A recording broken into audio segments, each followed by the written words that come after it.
A flutter of wings, pigeons scattered from the rooftop ledge as the wind shifted, their shadows darting across the rows of unmarked files spread before me. The hum of cheap fluorescent lights vibrated in the hollow of my skull, almost drowned out by the muffled arguments seeping through the concrete walls. My hands, cold despite the stuffy air, hovered over a stack stamped reconciled, no further action. I stared at the rubber stamp's impression, too clean, too final. My eyes burned. I'd read these lines 100 times, and yet the numbers never added up, the dates never quite nested like they should.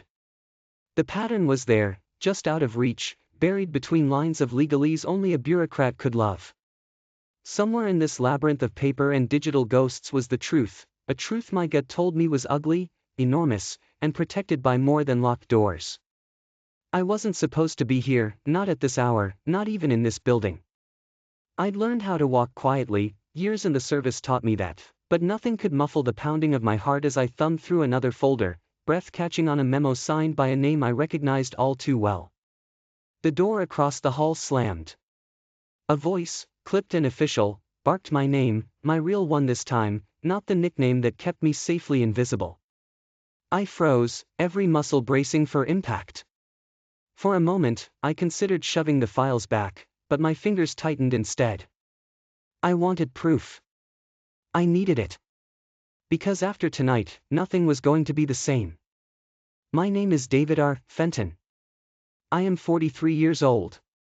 I work as an investigator in the Office of Special Compliance, an obscure branch of the Department of Defense, so nondescript most people think we handle procurement paperwork and lost ID badges.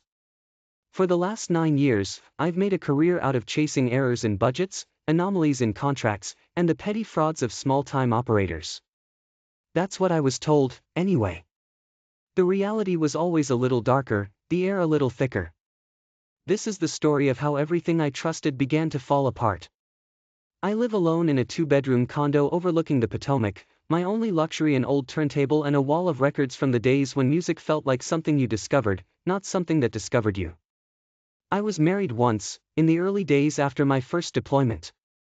That ended quietly, a casualty of missed birthdays, secrets neither of us could name, and the slow erosion of trust that comes from living with one foot in the shadows. I'd told myself I liked order, routine, the satisfaction of rules. But beneath that was something else, something restless, a need to understand not just how systems worked, but why they broke, and who profited from the breaking. On the surface, my life was unremarkable: early mornings, long commutes, coffee gone cold on my desk, small talk with colleagues about traffic and weather. My only family now was my older brother, Mark, a man with the easy confidence of a career Army officer and a knack for knowing who to talk to, what to say, and when to say nothing at all. We'd both served, though on different paths. Mark's world was uniforms and command briefings. Mine was paperwork, the kind of work that was supposed to keep men like him safe. Most days, I could believe the lie that we were on the same side. It was late March when the first thread slipped. I remember the rain that week, steady and metallic against the windows, the city slicked with a kind of anxious energy that made every siren sound like a warning. I was wrapping up a routine audit of a defense contractor, one of those endless reviews that promised nothing more than a long list of minor discrepancies. But as I scanned the line items, fuel supplies, comms gear, rental payments, I noticed a series of payments just under the reporting threshold, routed through a subsidiary with a name I only half recognized. The amounts were small enough to escape attention, but the pattern was meticulous, almost elegant. Someone had gone to great lengths to keep them hidden. I flagged the entries, wrote up a preliminary memo, and sent it up the chain. 2 days later, I got a polite but pointed reply from my supervisor, Susan. Reviewed and cleared. No further action required. She'd attached an addendum: please focus on higher priority cases. The message was clear: drop it. But I couldn't. Something about the way the numbers danced, the rhythm of the transfers, stuck with me long after I'd left the building. That weekend, I mentioned it to Mark over beers at a bar we'd frequented since our 20s. He listened, head tilted, a small furrow between his eyebrows. When I finished, he shrugged. You said it yourself, probably just a clerical thing. Let it go, Dave. Chasing ghosts makes you paranoid. I laughed, but the sound felt brittle. Mark had always been the practical one, the voice of reason when my curiosity threatened to tip into obsession. I told myself he was right, that I needed to let it go. But I didn't. The next week, I arrived early, before the building filled with the low-grade hum of office life. I pulled the files again, cross-referenced the payments with vendor lists, and started mapping connections. The same shell company appeared in half a dozen contracts, communications, logistics, even cleaning services, all tied back to a single address in McLean. The director on paper was Ellen Wright, a name I found on zero social media profiles, business registries, or even property records. She was a ghost.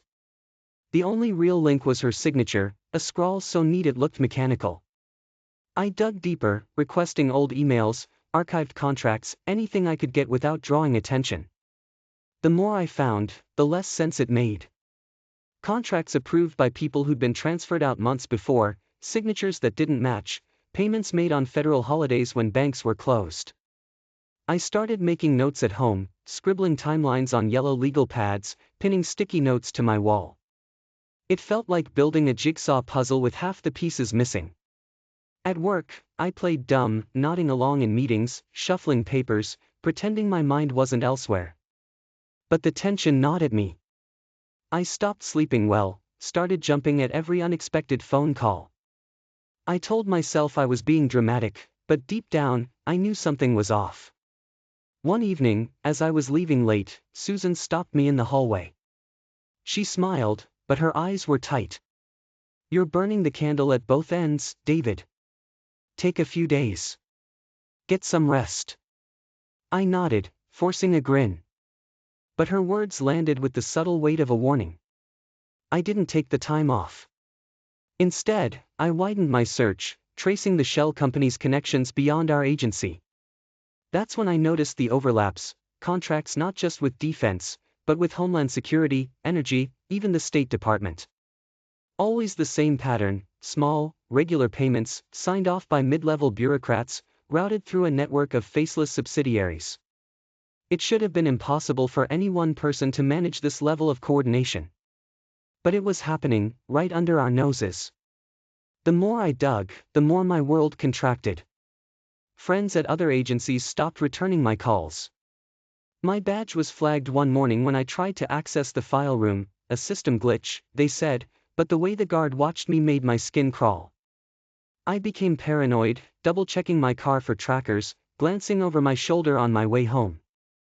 At night, I lay in bed listening to the city, hyper-aware of every distant siren, every sudden silence. Still, I kept going. I started copying documents onto encrypted drives, storing them in places even I had trouble remembering. I bought a second phone, registered under a fake name, and used it only for research. I told myself I was being careful, but part of me wondered if I'd already crossed a line I couldn't retreat from. Then the phone calls started. At first, they were nothing, dead air, wrong numbers, a voice asking for someone who didn't exist. But then, late one night, I picked up and heard a low, unhurried voice. "You need to stop looking, Mr. Fenton. For your own good." The line went dead before I could respond. I stared at the dark screen, breathing hard, every muscle tensed. I thought about calling Mark, but something in me hesitated. Instead, I sat in the gloom, replaying the words, searching for anything familiar in the cadence, the timbre, the threat behind the careful politeness. The next morning at work, the atmosphere had changed. Colleagues avoided my gaze, conversations stalled when I entered the break room.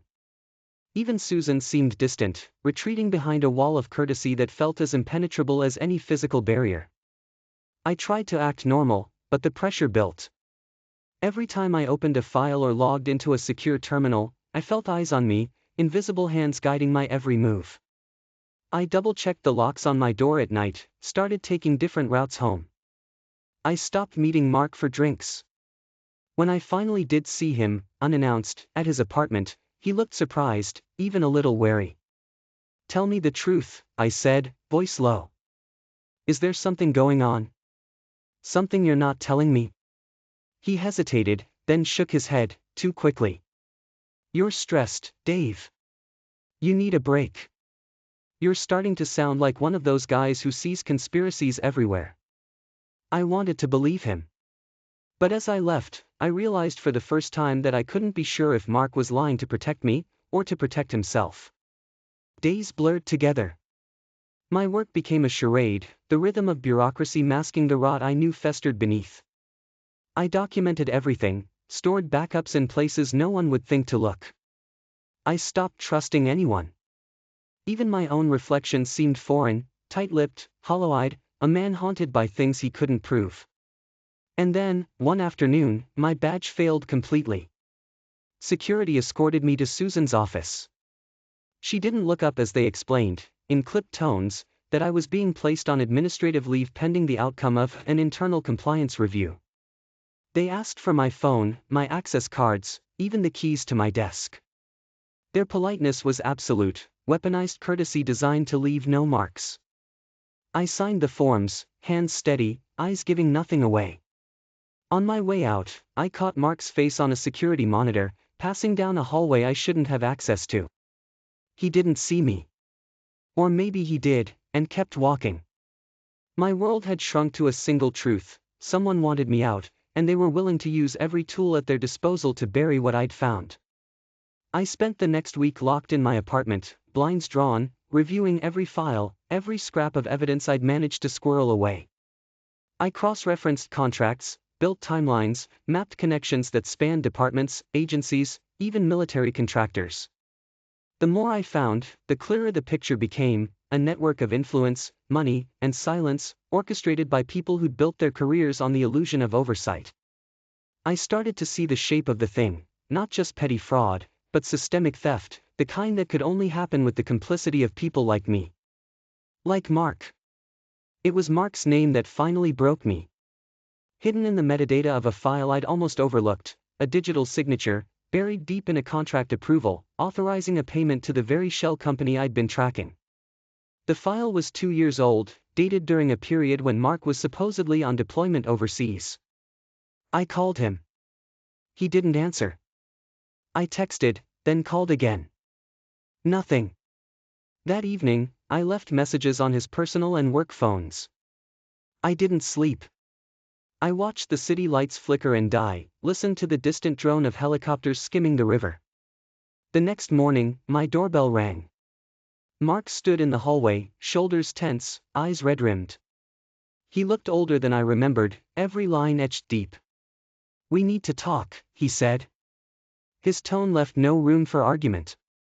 He sat at my kitchen table, hands folded, not looking at me. For a long time, neither of us spoke. Finally, he said, "You were supposed to let this go." "You're part of it," I said, not a question. He flinched. "It's not what you think. It started as a favor, helping a friend, smoothing over a few things. I didn't know what I was getting into. By the time I realized, I couldn't get out. I waited." He ran a hand through his hair. "You think you're the only one who hates this? I'm not proud of what I've done. But it's not just me. This goes all the way up. People you've never met. People with enough power to make you disappear." He looked up then, something desperate in his eyes. "They're not above hurting you, Dave. Or anyone close to you." I wanted to shout, to demand answers, but the words lodged in my throat. Instead, I opened my laptop, clicked through the files until I found the contract with his signature. He stared at it, then closed his eyes. "Delete it. Walk away. Please." I didn't answer. He left without another word. That night, I sat in the dark, the glow of the screen casting my face in sharp relief. I scrolled through the evidence, documents, emails, voicemails, spreadsheets, feeling the weight of each click. I could walk away, pretend none of this ever happened, retreat into the comfortable numbness of routine.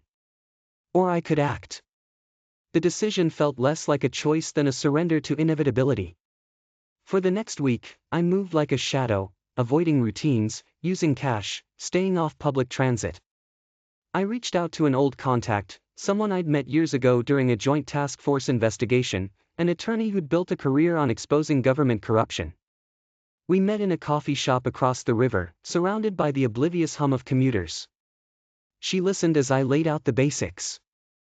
I left out Mark's name, some flicker of loyalty refusing to die, but gave her enough to understand the scope. She asked questions, sharp and incisive, eyes never leaving mine. When I finished, she nodded. "I'll need proof," she said. "Real proof. And you have to be willing to go on record." I hesitated, then handed her a flash drive. She pocketed it without ceremony. "This won't be easy. They'll come after you. Maybe your brother, too." I nodded. Over the next month, we built the case, quietly, methodically, documenting every transaction, every link in the chain. My attorney worked her network, leaking sanitized versions of the evidence to a handful of trusted journalists, filing Freedom of Information requests, requesting congressional oversight. The response was slow at first, procedural delays, polite refusals, warnings that smelled of fear. Then, quietly, the tide shifted. A story broke in a minor online outlet, then was picked up by a larger paper. The details were vague, references to irregularities in government contracts, possible misuse of funds, but it was enough to rattle the cage. Internal reviews were reopened. Congressional aides started making calls. Someone in the Inspector General's office requested interviews. I watched it all unfold from a distance, heart hammering, sleep elusive. I was called in for questioning, seated in a bland conference room, flanked by two men in suits whose friendliness was as artificial as the potted plant on the table. They asked about the files, my relationship with Susan, my brother's service record. I answered carefully, never volunteering more than I had to. Meanwhile, the pressure on Mark built. He was reassigned to a desk job, then placed on leave. Rumors swirled, whispers in the halls, sidelong glances, invitations to catch up that were anything but friendly. I felt the cost in every strained conversation, every missed call. Eventually, Susan was forced out, early retirement, though everyone knew better. A handful of senior officials quietly resigned, their departures buried in the Friday news dump. The shell company contracts were suspended pending investigation. The network, once so opaque, had been pierced, if not destroyed, then at least exposed to the disinfecting light of scrutiny. Mark called me one night, voice low and raw. "You did what you had to do." "I know that. Doesn't make it any easier." I didn't reply. There was nothing left to say. The fallout was slow, shrouded in the language of bureaucracy, reviews, audits, policy changes. No one went to jail, not really. The machine absorbed the blows, shuddered, and kept moving. But something had shifted. The sense of invincibility, the arrogance that nothing would ever touch them, was gone. I found work at a nonprofit, auditing grants for a fraction of my old salary. The hours were long, the victories small, but the air was lighter. I saw Mark sometimes, at family gatherings or in passing on the street. Our conversations were careful, measured, the kind of talk that circles pain without naming it. Some nights, I replayed everything in my head, the choices, the betrayals, the moments when I could have turned back. I wondered if I'd done the right thing, if it was possible to protect the truth without destroying the people you loved. I still don't know the answer. What I do know is this: systems are made of people, and people are fallible. Sometimes the only way to fix what's broken is to risk becoming broken yourself. Most days, I wake before dawn, make coffee, and listen to the city coming alive. I keep a stack of old files in a locked drawer, a reminder of how close I came to losing myself in the shadows. I'm not a hero. I'm not even sure I'm a good man. But I am no longer afraid of the truth. And for now, that's enough.